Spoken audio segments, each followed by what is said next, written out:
গোটা দক্ষিণ এশিয়ায় ফুটবলের সবচেয়ে বড় তারকা এখন হামজা চৌধুরী।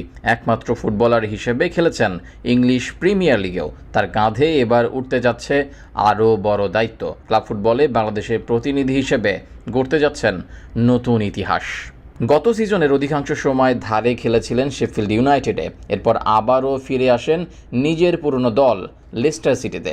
সেখানে গুঞ্জন ওঠে চলতি মৌসুমে নতুন কোনো ঠিকানায় পাড়ি জমাতে পারেন হামজা, কিন্তু এর মাঝে নতুন করে বড় সুখবর পেলেন তিনি। প্রথম বাংলাদেশি হিসেবে নিতে যাচ্ছেন কঠিন দায়িত্ব। গত মার্চে টাইগার দলে অভিষেক হয় হামজা চৌধুরীর। এরপরেই সারা ফুটবল দুনিয়ায় আগ্রহের সাথে চর্চা হয় তার নাম। তবে নিজের ক্যারিয়ারের সেরা সময়গুলো তিনি পার করেছেন লেস্টার সিটিতে। ক্লাবটির একাডেমি থেকেই উঠে এসেছেন তিনি। এরপর 2017 সাল থেকে আনুষ্ঠানিকভাবে লেস্টারের মূল স্কোয়াডে সুযোগ পান।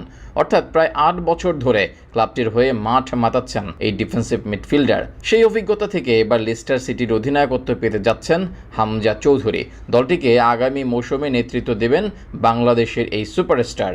মূলত তাদের নিয়মিত অধিনায়ক জেমি ভার্ডি ক্লাব ছাড়ার সুবাদে এই দায়িত্ব পড়ছে হামজার কাঁধে। নতুন করে সবকিছু ঢিলে সাজানোর সিদ্ধান্ত নিয়েছে কর্তৃপক্ষ। সেখান থেকে এবার ক্যাপ্টেন্সির আর্মব্যান্ড উঠতে যাচ্ছে হামজার হাতে, যেটা ঘটলে দক্ষিণ এশিয়ার প্রথম ফুটবলার হিসেবে ইংলিশ লিগের কোনো দলকে নেতৃত্ব দেওয়ার মতো কীর্তি গড়বেন তিনি।